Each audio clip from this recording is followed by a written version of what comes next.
Assalamualaikum warahmatullahi wabarakatuh. Alhamdulillahi rabbil alamin. Alladzi hadana li hadza wa ma kunna linahtadiya laula an hadanallah. Asyhadu an la ilaha illallah wa asyhadu anna Muhammadan abduhu wa rasuluhu sallallahu alaihi wasallam la nabiyya ba'dah. Sahabat Rumi yang dirahmati oleh Allah Subhanahu wa taala, kita ketemu lagi dalam pembahasan adab-adab yang mesti ditunaikan imam sekaligus makmum. Bukan hanya imam saja, bukan makmum saja, tapi keduanya mesti melakukan, ya, supaya spiritual mereka tidak hanya dihiasi oleh amalia-amalia fisik, tapi ada hasrat kolbu yang kita sebut dengan adab atau akhlak kita berangkat menuju ibadah. Dalam hal ini kita akan membahas tentang adab yang berikutnya, yang pertemuan yang telah lewat, bahwa ada doa yang mesti kita lakukan, kita ucapkan ketika berangkat menuju masjid. Jadi pada poin ini, pengarang kitab ini bernama Dr. Hisham Ahmad As-Sani memberikan judul Ad-Du'a fi Tariqi 'inda Tawajjuhi ila Sholati fil Masjid. Berdoa ketika dalam perjalanan, ya, berdoa di jalan, hendak berjalan, hendak menuju ke masjid menunaikan sholat. Hadis ini diriwayatkan oleh Sayyidina Abdullah ibn Abbas radhiyallahu ta'ala anhuma annahu raqada 'inda Rasulillah sallallahu alaihi wasallam istayqadha wa tasawwaka wa tawadda'a thumma awtara bi thalathin fa'adhana mu'adhdhinu. Bahwasanya Sayyiduna Ibnu Abbas ketika beliau berbaring di samping Rasulullah sallallahu alaihi wasallam, Rasulullah kemudian bangun, fatasawwaka, kemudian Rasulullah bersiwak, wa tawadda'a, kemudian Rasulullah berwudu. Lanjutan berikutnya, lanjutan riwayatnya adalah tsumma autara bi thalathin, kemudian Rasulullah melakukan ibadah witir 3 rakaat. Berarti ini dilakukan oleh pada saat tengah malam menjelang subuh. Fa'adzana muadzin, lalu muadzin mengumandangkan azannya. Fa kharaja ila shalah, lalu Rasulullah keluar berangkat salat. Wa huwa yaqul, apa yang diucapkan oleh Rasulullah sallallahu alaihi wasallam dalam kegelapan subuh, dalam kegelapan di ujung malam menuju subuh, Rasulullah mengucapkan, Allahumma ja'al fi qalbi nura, ya Allah, jadikanlah cahaya di dalam kalbuku. Bayangkan seorang Rasulullah sallallahu alaihi wasallam, bahwa beliau sendiri itu adalah nur, beliau itu adalah cahaya, tapi beliau tetap berdoa, Allahumma ja'al fi qalbi nura, ya Allah, jadikan cahaya di dalam kalbuku, wa fi lisani nura, dan berikanlah cahaya di dalam lisanku.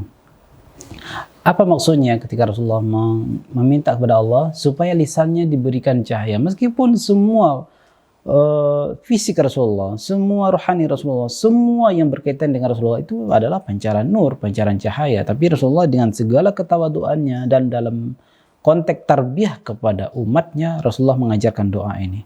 Jadikanlah cahaya di lisanku. Artinya supaya kalam-kalam Rasulullah sallallahu alaihi wasallam dapat menerangi kalbu umatnya, dapat menerangi kalbu para sahabat beliau.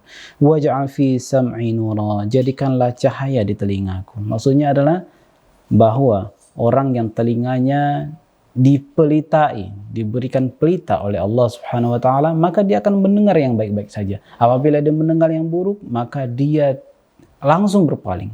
Tidak membiarkan alat yang diberikan oleh Allah yang bernama telinga ini mendengarkan hal-hal yang keji. Waj'al fi basari nura, dan jadikanlah dalam pandanganku cahaya. Supaya apa? Supaya yang ditatap itu hanya yang baik-baik saja, dan apabila ada yang tidak elok ditatap, maka langsung dipalingkan wajahnya. Ghaddul basar, orang yang mau ghaddul basar itu bagian dari cerminan, bagian dari efek seseorang diberikan cahaya dalam matanya, diberikan cahaya dalam pandangannya. Tapi kita perlu ingat bahwa ghaddul basar tidak hanya di keramaian, tidak hanya ketika kita di dekat orang-orang, dekat rekan kita, tapi ketika kita sendiri, berjalan sendiri, melihat sesuatu yang indah dipandang oleh mata, dalam tanda kutip, indah dalam tanda kutip, yang memancing syahwat, karena dia sendiri tidak bersama teman-teman, lalu dia tatap.